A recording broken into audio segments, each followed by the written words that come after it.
The spare bedroom smells of cedar first. The old chest in the corner, the one that's held winter blankets since before Carol can remember owning winter blankets of her own. And underneath it, the particular dust of a house that has been lived in modestly and carefully for a long time. Carol Whitfield is 54 years old, and she is sitting on the floor of that spare bedroom on a Wednesday evening in March, sorting a shoebox of receipts into smaller piles by month because her tax preparer charges by the hour, and she learned years ago that doing the sorting herself first saves her money she'd rather not spend on someone else's time. She has $612.40 in her checking account. She works as a dental hygienist's assistant. 16 years now, at the same Asheville practice, the kind of steady, unglamorous work that pays the bills but never quite gets ahead of them, no matter how carefully she sorts a shoebox. Her Aunt Ruth died 11 weeks ago at 91. Carol had been the only family member to visit her with any regularity at the assisted living facility in Hendersonville. Every Sunday, for 6 years, rain or not, while her 3 cousins called on birthdays and sent flowers at Christmas and considered that sufficient. Diane, Patrick, and Lonnie are Ruth's late sister's children, all of them more comfortable than Carol in ways that showed in small things. The cars, the vacations mentioned in passing.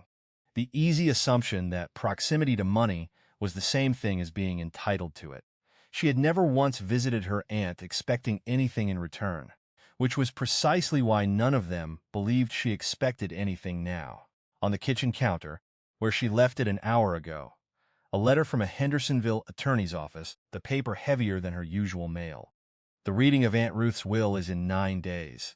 Carol read the letter twice and found herself thinking not about money, but about the small, unfinished painting that had hung above Aunt Ruth's bed at the facility for 6 years. The one nobody else had ever asked about.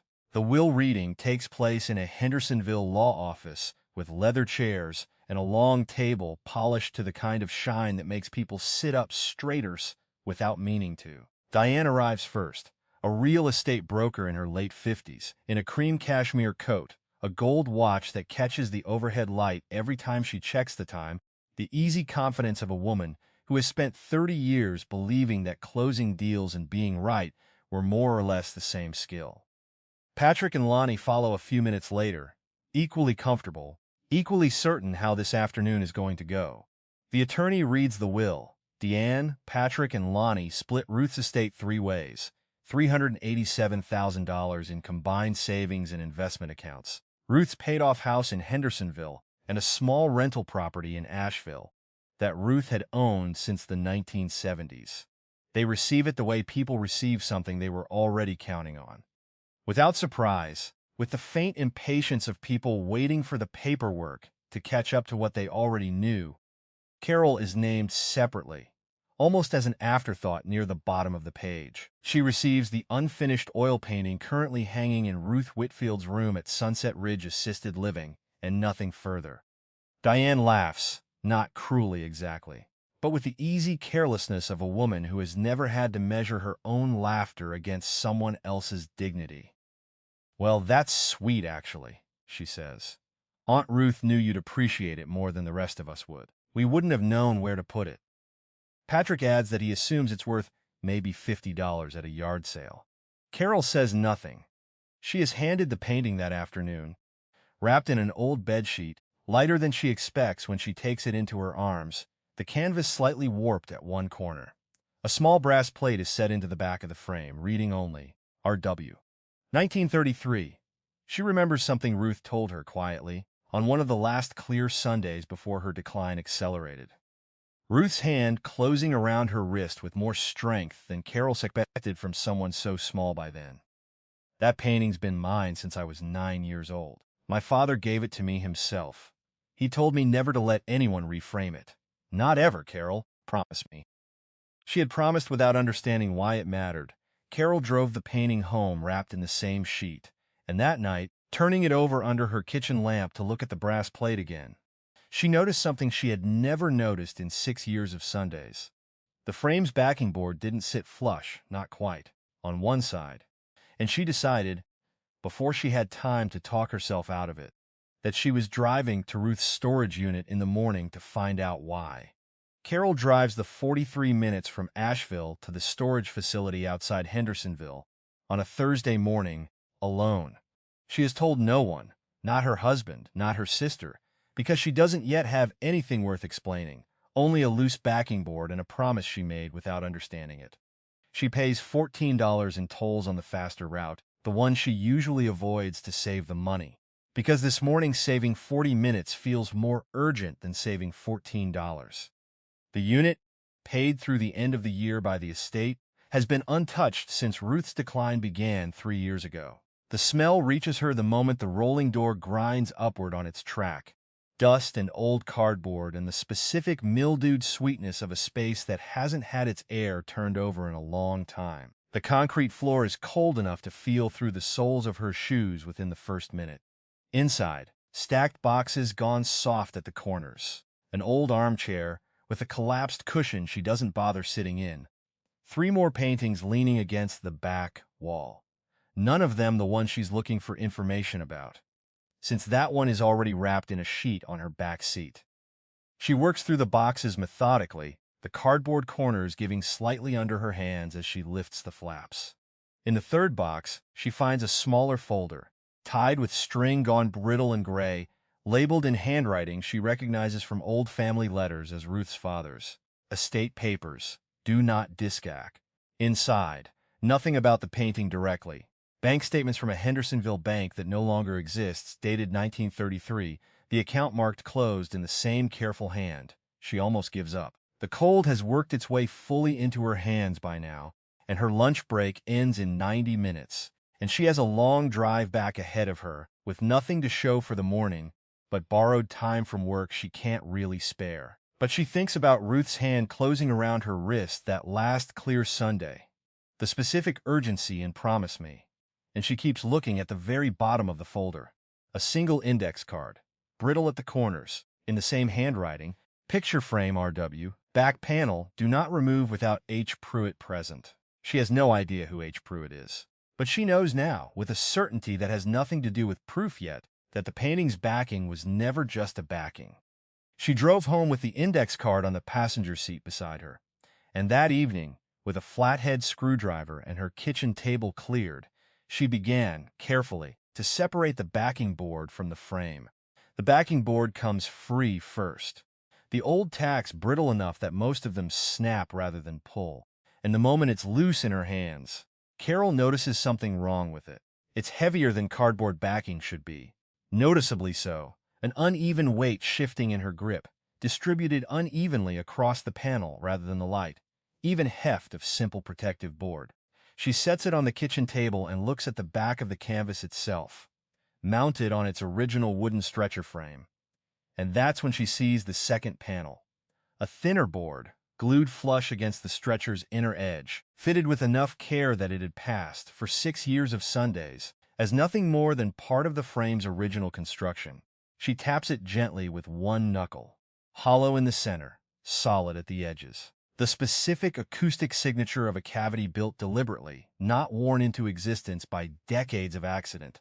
She works the edge of the screwdriver into the seam where the thinner panel meets the stretcher, careful, achingly careful, not to put any pressure on the canvas mounted just behind it. The old glue resists in long, brittle strips, releasing in small increments under her hands, and she loses track of time completely.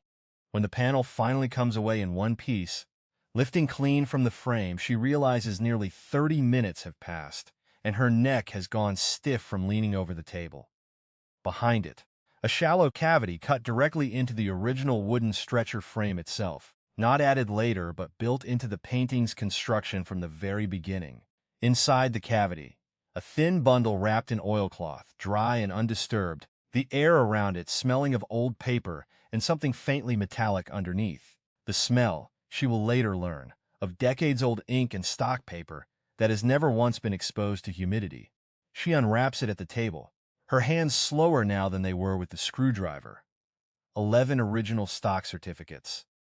A Hendersonville textile manufacturing company, the dates ranging from 1928 to 1933, each one registered in the name of Harold Whitfield, Ruth's father. The company, Carol will eventually learn from a researcher she locates through the Historical Society, was quietly absorbed into a much larger regional textile conglomerate. Decades ago, its original shareholder certificates never formally redeemed because the company's own records office burned in a 1958 fire, leaving most descendants to assume the shares had simply evaporated along with the paperwork, folded beneath the certificates. A letter in Harold Whitfield's own hand, dated 1933. He writes that he hid the certificates the year 3 Hendersonville banks failed within 4 months of each other, when men he had trusted with his own money lost everything overnight, and that he had come, by that point, to trust a painted canvas more than he trusted a vault. He writes that he told only Ruth, his youngest daughter, because she was the only one of his children who had ever asked him a real question about the business, instead of asking when she'd inherit it. He writes that the shares, should the company ever consolidate or be acquired, would be worth multiples of their face value, and that whoever held them honestly, not whoever simply found them, should pursue the claim through a securities attorney rather than a family argument. He instructs her to find a man named H. Pruitt, his own attorney's son, who would know the proper channel even decades later. He closes, "You were the only one who ever asked the right question, Ruthie. Now it's yours to keep asking." Carol sits at her kitchen table with 11 stock certificates spread in front of her, and a letter naming 3 failed banks from 90 years ago. And her phone rings, Diane casual, almost idle, asking whether Carol's old painting thing turned up anything interesting, in a tone that makes it clear, somehow, that she already half knows the answer. Carol looked at the certificates, then at her phone, and understood that somehow, within 9 days of the will reading, Diane already knew enough to be asking. It turns out the trail back to Diane was an ordinary one. Diane's broker's assistant had, weeks earlier, mentioned in passing that the Hendersonville storage facility manager, a small-town acquaintance of half the brokerage, the way small towns work, had let Carol into Ruth's unit to look for some old folder. Nothing malicious in it. Just the kind of casual word of mouth that travels faster in Hendersonville than anywhere Carol's ever lived, and apparently fast enough to put Diane on alert 2 days before Carol had finished sorting through what she'd found. Diane arrives at Carol's duplex with a colleague, an estate dispute consultant named Walter Greer, who works with Diane's brokerage on contested property matters, and whose handshake is firmer than it needs to be. Walter explains, plausibly and at some length, that any asset discovered to have originated from the deceased's broader estate, regardless of the specific bequest naming the painting alone, falls under what he calls the doctrine of after-discovered estate property. Diane, Patrick, and Lonnie, as the will's primary beneficiaries, he says, have standing to claim a proportional share of anything found to carry monetary value beyond the stated bequest of the painting itself. He gives Carol 12 days. 12 days to either disclose the full nature of whatever she's found voluntarily, or face a formal discovery motion filed in Buncombe County Probate Court.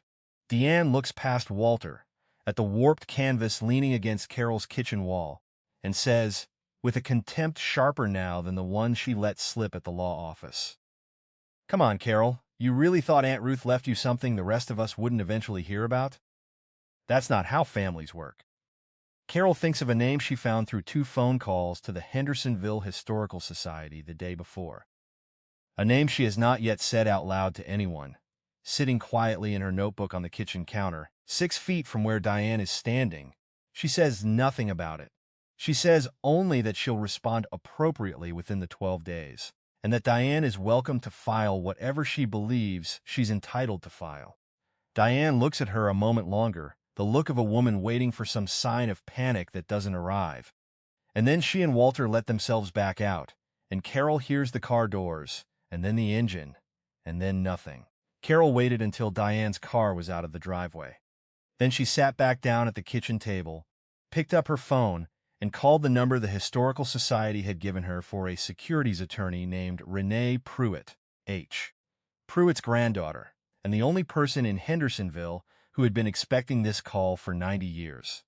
Renee Pruitt answers on the second ring, and within the first few minutes, Carol understands that this call has been waiting a long time to happen.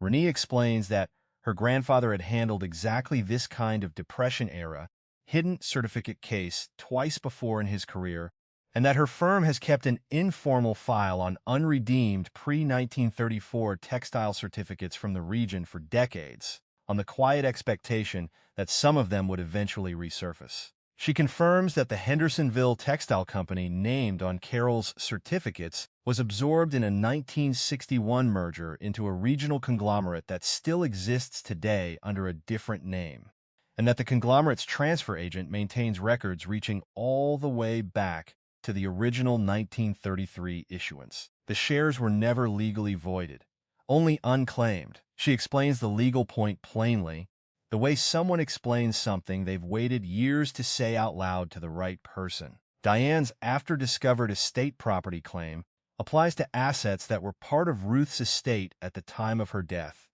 These certificates were never part of Ruth's estate. They were issued to Harold Whitfield in 1933, deliberately concealed by him, and entrusted specifically and only to Ruth. Decades before Ruth's own estate existed, decades before the will, decades before any claim Diane's consultant could possibly construct. She also confirms the number, adjusted for stock splits, dividend reinvestment never claimed, and the conglomerate's current share price. The 11 certificates are worth, by preliminary estimate, approximately $1.4 million. Honorabers. The meeting takes place 9 days later at a Hendersonville mediation office, neutral ground. Diane arrives with Walter Greer and a second attorney brought in from Asheville. Renee places 3 documents on the table without preamble: the original 1933 stock certificates, the 1961 merger documentation showing unbroken corporate succession, and Harold Whitfield's handwritten 1933 letter, naming Ruth specifically decades before her death. Walter Greer reads all 3 slowly. He sets them down and does not look at Diane. Diane reads the letter last, her own grandfather's handwriting, naming her aunt specifically, 90 years before this exact room. The composed confidence that carried her through 30 years of closing deals doesn't collapse loudly. It simply leaves her face quietly, the particular stillness of a woman realizing that something she had assumed was hers by family proximity was never actually hers to claim at all. She had assumed, her whole career, that anything of real value would already be sitting on a balance sheet somewhere she could see it. She had never once asked why Ruth kept an unframed, unfinished painting close for 60 years instead of selling it or replacing it with something nicer. That same assumption, that visible value is the only value, is exactly why she never once thought to look behind the canvas herself, despite walking past it at every single visit she ever paid her aunt. Carol looks at her and says quietly, "It was never sentimental, Diane. It just wasn't for sale. You only ever look at the price tag." The silence is witnessed by Renee Pruitt, by Walter Greer, by the Asheville attorney, and by the mediator filing the session notes. Carol drove home with the certificates in an envelope on the passenger seat, and she set the painting back on her own kitchen wall that evening, unframed exactly as her aunt had always kept it, and thought that some promises are worth more than the thing they're protecting. Until, eventually, they turn out to be exactly the same. Diane does not pursue the discovery motion further. Walter Greer advises against it within the week, and the matter is formally dropped without any amendment to the original will, since the certificates were never part of the estate to amend in the first place. Patrick sends one text message 2 months later, asking if Carol would consider splitting it, just to keep things friendly. Renee responds on his behalf, in a single line, that the matter is closed and the shares were never subject to division. Lonnie makes no contact at all. Renee completes the share redemption process with the conglomerate's transfer agent over the following 5 months. The final confirmed value, after adjustment for splits and unclaimed dividend reinvestment, $1.43 million, paid out as a single lump distribution. Carol does not quit her job at the dental office. She works 2 more years, on her own schedule, because she has never once needed a reason beyond liking the people she works with. She does retire early, eventually at 56, and uses part of the money to buy the Asheville duplex she's rented for 11 years. The same one with the spare bedroom where this all started. She keeps the painting unframed, exactly as Ruth kept it, hanging now above her own kitchen table, instead of a bed in an assisted living facility. She sets up a small scholarship fund at the Hendersonville Historical Society, funding research grants for genealogists, tracing unredeemed Depression-era securities and unclaimed family assets. Quiet work, the same kind of patient attention she once gave her aunt on Sundays, just aimed differently now. In the mornings, she sits at her own kitchen table, the one she now owns outright, with coffee in both hands, looking up at the unframed canvas. She does not sort receipts by hand anymore. She no longer needs to watch every dollar. Harold Whitfield did not leave his family a painting. He left them a question, and only one of them ever bothered to ask it.